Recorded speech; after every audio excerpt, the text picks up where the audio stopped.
प्यारे साथियों, मैं आप सभी की फिजिक्स एजुकेटर फिरदौस जहां मैं आप सभी के सपोर्टिव चैनल फिरदौस ट्यूशन क्लासेस पर आप सभी का स्वागत करती हूं। जैसे कि आप सभी को मालूम है कि इस क्लास के अंदर हम आज पढ़ने वाले हैं गॉस की प्रमेय का सत्यापन।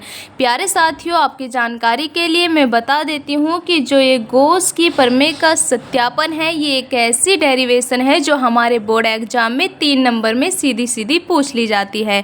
तो मैं आपको यही सजेस्ट करूँगी कि आप इस डेरिवेशन को ज़रूर से तैयार कर लीजिएगा, क्योंकि ये बोर्ड एग्ज़ाम के लिए बहुत ज़्यादा इम्पोर्टेंट है। तो आइए चलो गॉस की प्रमेय का सत्यापन हम आपको एकदम बारीकी से समझाने की कोशिश करते हैं। सपोज करिए कि मैंने यहाँ पर कोई बंद गॉसियन पृष्ठमान लिया है। प्यारे साथियों, ध्यान से समझिएगा कि मैंने यहाँ पर कोई बंद गॉसियन पृष्ठमान लिया है और इसी पर मैंने एक अल्पांश क्षेत्र मान लिया है। इसी गॉसियन पृष्ठ का एक क्षेत्र को मैंने अल्पांश क्षेत्र मान लिया है। अल्पांश का मतलब होता है छोटा सा टुकड़ा। जैसे कि ये पूरा मेरा बंद गॉसियन पृष्ठ था, तो इसका मैंने थोड़ा सा हिस्सा लिया है, तो इसको ही हम अल्पांश के नाम से जानते हैं।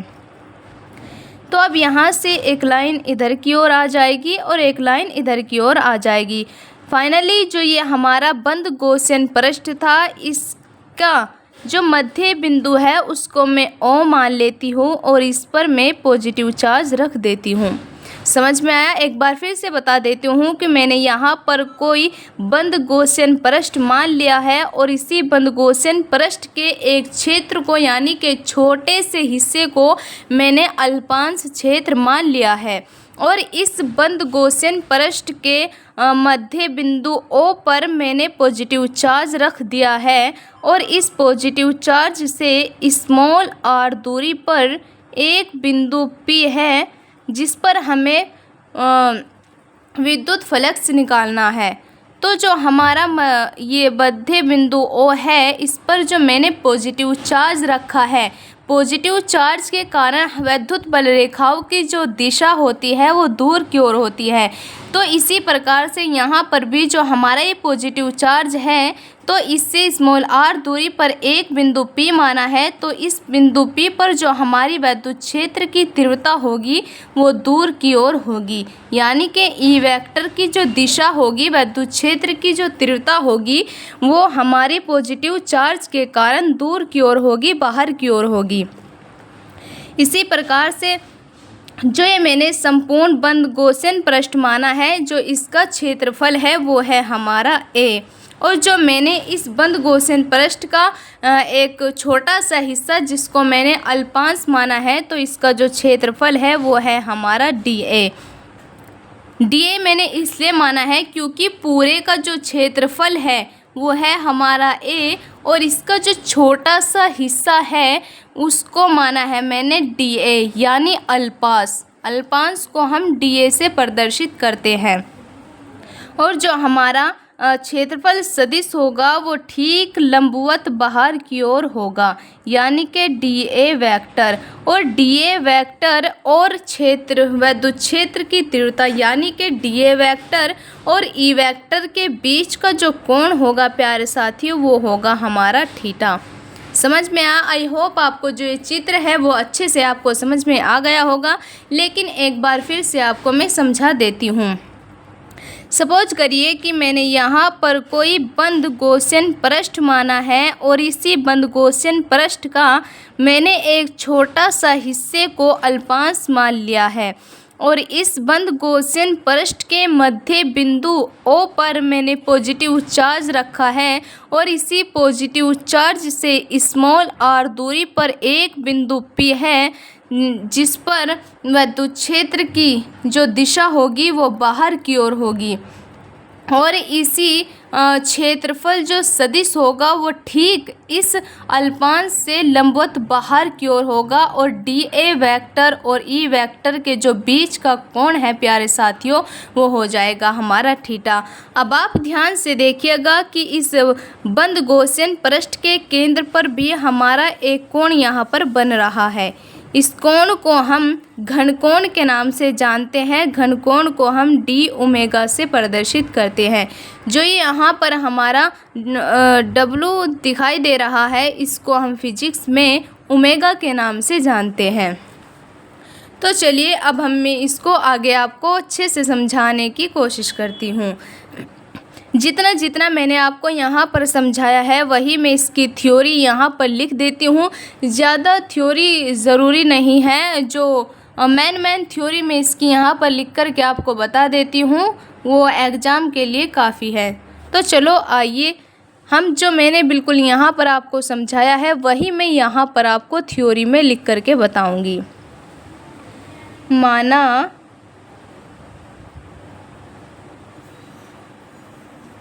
एक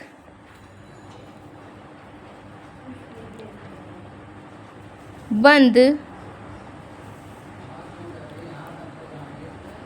गॉसियन पृष्ठ है जिसके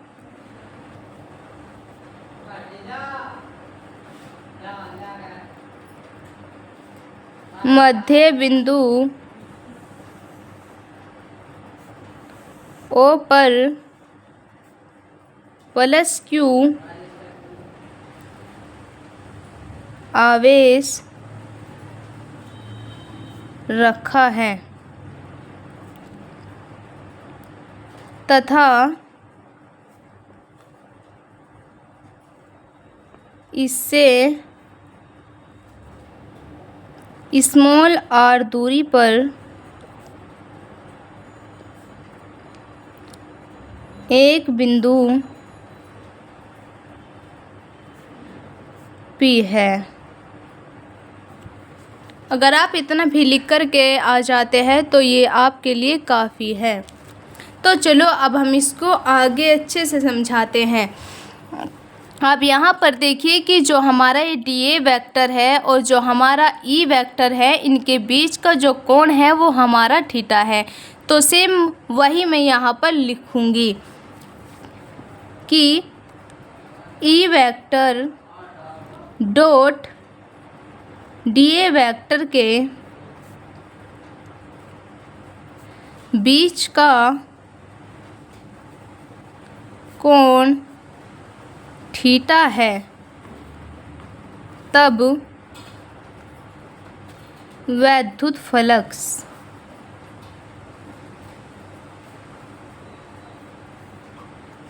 इसका कहना है कि जो E vector dot D A vector के बीच का कोण थीटा है, तो तब हमारा वैद्युत फ्लक्स कितना होगा। तो चलो हम इसके और इसके बीच के वैद्युत फ्लक्स को निकाल लेते हैं।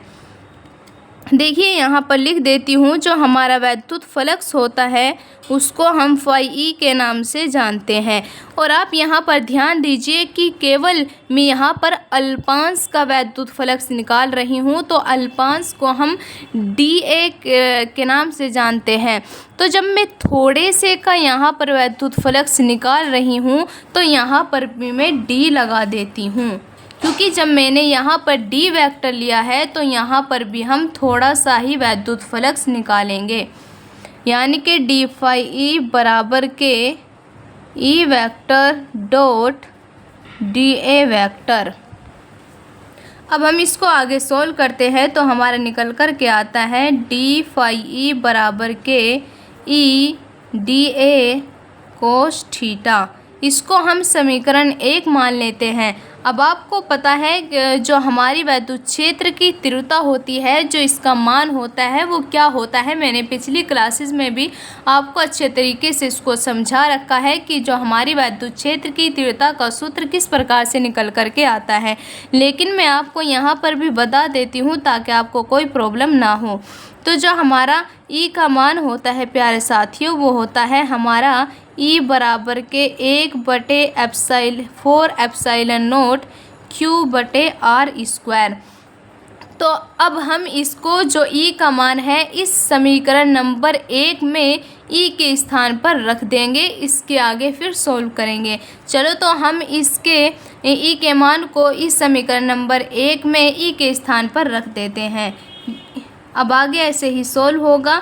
डी फाई ई बराबर के, अब ई का जो मान है वो मैं यहाँ पर ई के स्थान पर यूज करूँगी, यानी कि 1/4 पाई एप्सिलॉन नॉट क्यू बटे आर स्क्वायर। ई के स्थान पर मैंने इसके ई के मान को रख दिया है। आगे हमारा बच जाता है इनटू में डी ए कोस थीटा। अब हम इसको और आगे सोल्व करते हैं। डी फाई ई बराबर के, अब यहाँ पर देखिए जो हमारे क्यू है वो इस मल्टीप्लाई होकर के आ जाता है क्यू बटे 4 पाई एप्सिलॉन नॉट, और यहाँ पर आ जाता है इनटू में डी ए कोस थीटा बटे आर स्क्वायर। अब मैं आपकी जानकारी के लिए बता देती हूँ कि जो हमारा डी ए कोस थीटा बटे आर स्क्वायर होता है, इसका जो मान होता है वो ये होता है, यानी कि डी ए कोस थीटा बटे आर स्क्वायर जो बराबर होता है वो होता है हमारा डी ओमेगा के।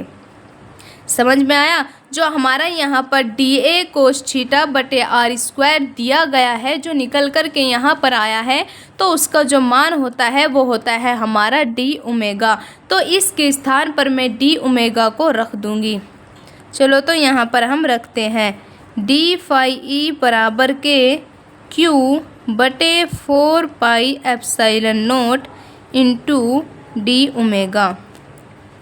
अब मैंने यहाँ पर निकाल लिया है, तो जो हमारा अल्पांश के कारण, यानी कि अल्पांश D A vector into E vector के बीच का जो वैद्युत फ्लक्स निकल कर के हमारा आया है, तो वो आया है हमारा डी फाई ई बराबर के, मैं यहाँ पर लिख लेती हूँ, डी फाई ई बराबर के क्यू बटे 4 पाई एप्सिलॉन नॉट इंटू में डी ओमेगा। ये हमारा डी ए वेक्टर और ई वेक्टर के बीच का जो वैद्युत फ्लक्स है वो निकल करके आ गया है। लेकिन ये तो हमारा केवल अल्पांश के कारण निकला है ना, हमें निकालना है संपूर्ण बंद गॉसियन पृष्ठ के कारण। तो चलो जब हम संपूर्ण वैद्युत फ्लक्स निकाल देते हैं तो हम इसका समाकलन कर देते हैं, यानी कि थोड़ा सा वैद्युत फ्लक्स निकाल करके उसका जब हम समाकलन कर देते हैं तो हमारा कुल वैद्युत फ्लक्स निकल करके आ जाता है।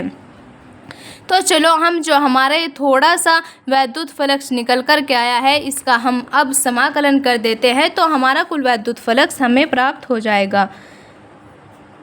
कुल वैद्युत फ्लक्स, यानी कि मैं लिख देती हूँ, अतः कुल वैद्युत फ्लक्स, कुल वैद्युत फ्लक्स को हम फाई ई से प्रदर्शित करते हैं। और जब हम कुल वैद्युत फ्लक्स यहाँ पर निकालेंगे तो जो हमारा थोड़ा सा वैद्युत फ्लक्स यहाँ पर निकल कर के आया था, तो मैं इसका समाकलन कर दूँगी। समाकलन को हम इस प्रकार से दर्शाते हैं। अब आपके दिमाग में आया होगा कि मैंने गोल गोल क्या बनाया है इसके अंदर। प्यारे साथियों, आप समझिए कि जो मैंने समाकलन का जो चिन्ह यहाँ पर लगाया है, तो वो गोल गोल इसलिए लगाया है क्योंकि जो हमारा पृष्ठ है वो भी तो हमारा बंद है ना, बंद पृष्ठ है और गोलीय पृष्ठ है। इसी प्रकार से मैंने इसके चिन्ह में इस प्रकार का चिन्ह बना दिया है। तो अब समाकलन जब हम इसका कर देंगे, डी फाई ई का जब मैं समाकलन कर दूंगी तो हमें कुल वैद्युत फ्लक्स निकल करके प्राप्त हो जाएगा। तो चलो हम इसका समाकलन कर देते हैं। अब फाई ई बराबर के, अब जो डी फाई ई का हमारा मान हमें मिला था वो मैं यहाँ पर डी फाई ई के स्थान पर रख दूंगी। समाकलन क्यू बटे 4 pi epsilon not into D omega. अब आप यहाँ पर देखिए फाई ई बराबर के, जो ये हमारा ये है मैं इसको बाहर निकाल लूँगी, और जो हमारा डी फाई है इसके सामने मैं इसका डी फाई ई का मैं समाकलन करूँगी। डी ओमेगा का मैं यहाँ पर समाकलन करूँगी, और जो ये है जो परिमाण है इसको मैं बाहर लिख लूँगी, यानी कि क्यू बटे 4 पाई एप्सिलॉन नॉट समाकलन डी ओमेगा। अब आप यहाँ पर मैं बता देती हूँ कि जो हमारा डी ओमेगा का समाकलन होता है वो होता है ओमेगा। जो डी ओमेगा का समाकलन हमारा होता है वो होता है ओमेगा। तो मैं जब इस डी ओमेगा का यहाँ पर समाकलन कर रही हूँ तो इसके स्थान पर ओमेगा आ जाएगा, यानी कि फाई ई बराबर के क्यू बटे 4 पाई एप्सिलॉन नॉट। अब इसका मैंने समाकलन कर दिया है तो इसके स्थान पर मैं ओमेगा रख दूँगी। अब जो हमारा ओमेगा होता है इसका जो मान होता है वो होता है 4 पाई। तो इस ओमेगा के स्थान पर मैं 4 पाई का उपयोग करूँगी, यानी कि फाई ई बराबर के क्यू बटे 4 पाई एप्सिलॉन नॉट इंटू 4 पाई, यानी कि जो ओमेगा का मान था उसके स्थान पर मैंने 4 पाई रख दिया है। अब 4 पाई इसके गुणा में है तो 4 पाई से 4 पाई कैंसिल हो जाएगा और जो हमें अंत में प्राप्त हो जाएगा वो होगा हमारा फाई ई बराबर के क्यू बटे एप्सिलॉन नॉट। और मैंने पिछली क्लासेस में आपको समझाया था गॉस की प्रमेय। जो गॉस की प्रमेय का जो सूत्र था हमारा वो यही था कि फाई ई बराबर के क्यू बटे एप्सिलॉन नॉट, और इस डेरिवेशन के माध्यम से हमें इसी सूत्र को प्राप्त करना था। तो मैंने आपको इस सूत्र को कैसे प्राप्त किया जाता है ये आपको अच्छे तरीके से समझा दिया है। अगर आपको थोड़ा कम समझ में आया है तो प्लीज़ आप इस क्लास को दोबारा से देखिएगा और कमेंट में अपनी राय ज़रूर देना।